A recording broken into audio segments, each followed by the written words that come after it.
Bonjour, bon après-midi, bonsoir mesdames et messieurs, selon le lieu à partir duquel vous me regardez de par le monde. Bienvenue une fois de plus sur la chaîne YouTube de The Temple Ministry International TTMI TV. Je suis Dr. Tchono, vous le savez déjà, vous pouvez m'appeler DFJ, Divine Favor and Grace. Si vous n'avez pas encore souscrit, s'il vous plaît, appuyez sur s'abonner, appuyez sur like, c'est gratuit.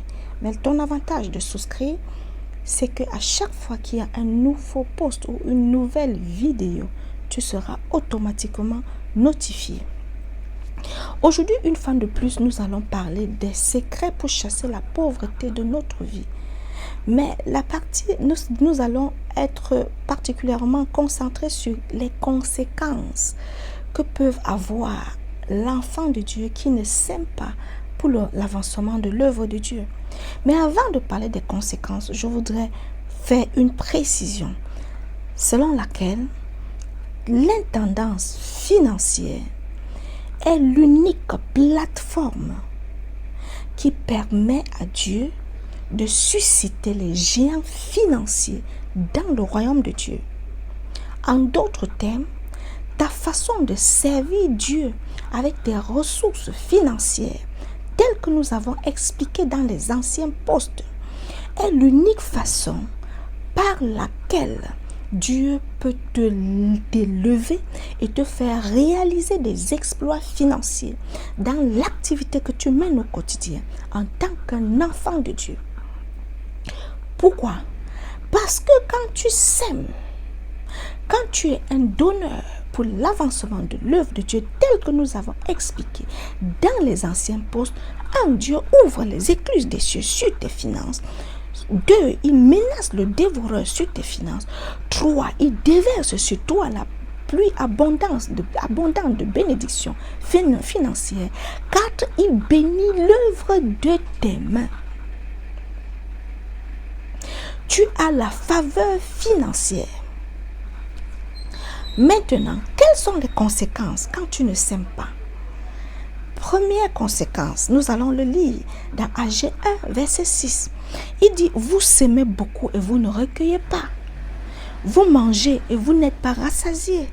Vous buvez et vous n'êtes pas désaltérés. Vous êtes vêtus et vous n'avez pas chaud. Le salaire de celui qui est à gage tombe dans un sac percé.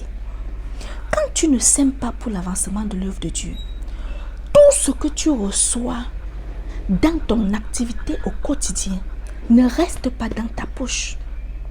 C'est pour ça qu'il dit que tu manges, tu ne te rassasies pas. C'est pour ça qu'il dit que ton salaire, ça tombe dans un sac percé. Pourquoi ça ne reste pas? Parce que quand tu as 5 francs dans ta main, les problèmes de 10 millions surviennent. Tu es obligé de résoudre ces problèmes-là. Et dès que les 5 francs que tu as reçus finissent, les problèmes finissent. Et ainsi de suite. Examine ta vie, toi qui ne donnes pas souvent pour l'avancement de l'œuvre de Dieu. Quand tu as 5 francs, l'enfant tombe malade, le mari tombe malade, la femme tombe malade, c'est tel deuil qui est mort, qui sort, c'est telle relation qui a tel problème, c'est ceci qu'il faut régler, ainsi de suite. Tu n'as pas la capacité de réaliser un projet avec cet argent. Dès que 5 francs tombent dans ta main, les problèmes qui dépassent les 5 francs surviennent. Et dès que tu résous ces problèmes-là, l'argent finit. C'est pour ça qu'il dit que tu manges, tu ne bois, ton sac est percé. Est-ce que tu peux mettre de l'eau dans un panier? Quand tu ne payes pas, quand tu ne donnes pas, en tant qu'un enfant de Dieu, tel que nous l'avons dit la dernière fois, ton revenu est comme de l'eau qu'on met dans un panier. Ça ne reste pas dans ta poche. Examine ta vie. Deuxième façon, Ag 1, verset 9, il est écrit, vous comptiez sur beaucoup et voici vous avez peu. Vous l'avez rentré chez vous, mais j'ai soufflé. Est-ce que tu comprends ça?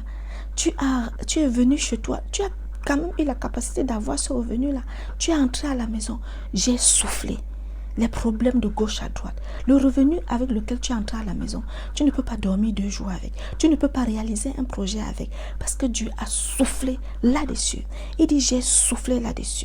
Pourquoi? Dit l'Éternel des armées, à cause de ma maison qui est détruite. tandis que vous vous empressez, chacun pour sa maison. Parce que pour toi, je dois construire ma maison, je dois faire ci, je dois m'acheter la voiture, je dois faire ci, je dois faire ça.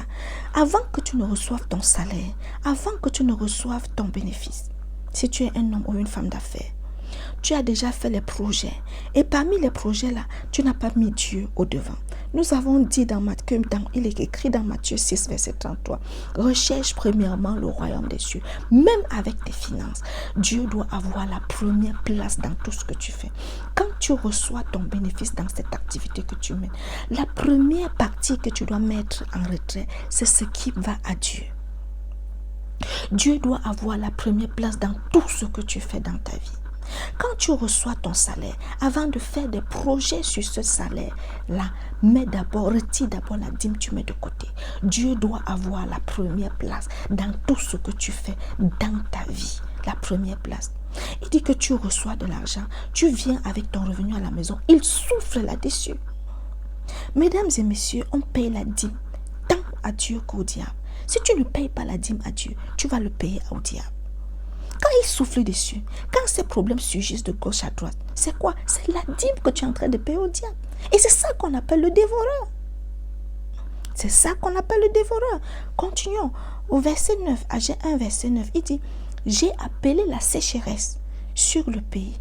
Change le pays, pas ta vie.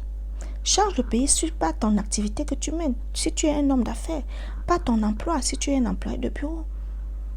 Il dit, sur les montagnes, sur le blé, sur le mou, sur l'huile, sur ce que la terre peut rapporter.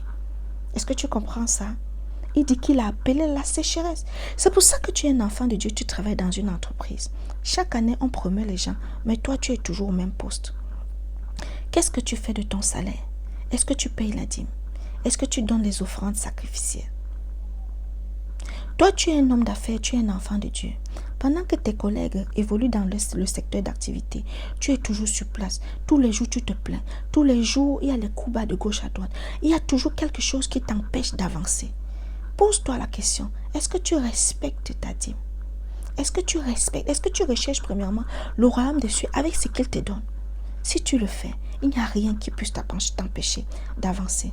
Parce que je vous ai dit, Dieu, c'est un Dieu d'alliance.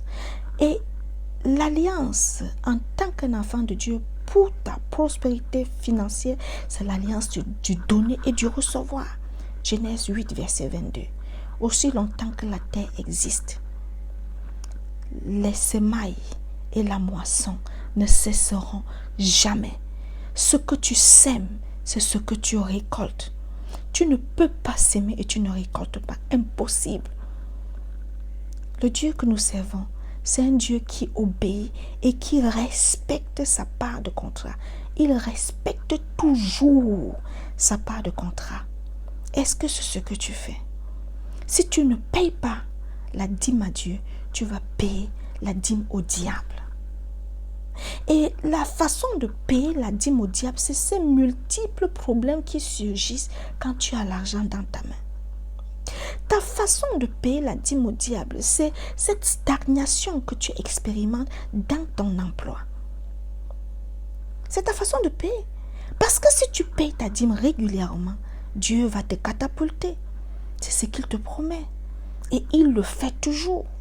Et si tu as donné et tu n'as pas encore reçu les récompenses, sois patient.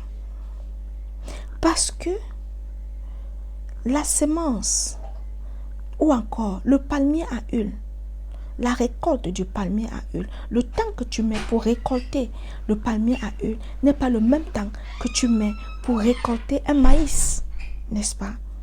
Toujours est-il, il arrive toujours à pic. Et quand il est là, tu es béni. Et sa bénédiction n'est suivie d'aucun chagrin. Et quand il bénit, il n'y a rien à y ajouter, ni rien à y retrancher. Pendant que tu mets cette parole en pratique pour ta vie, je vois les écluses des cieux ouverts sur tes finances. Je vois Dieu déverser sur toi la pluie abondance de bénédictions financières. Je le vois changer ton histoire financière. Je le vois te transformer en un géant financier dans ton secteur d'activité. Au nom puissant du Seigneur Jésus-Christ. Je t'aime très fort, tu le sais, mais Jésus-Christ, il t'aime mieux que moi. À nous revoir très bientôt. Shalom.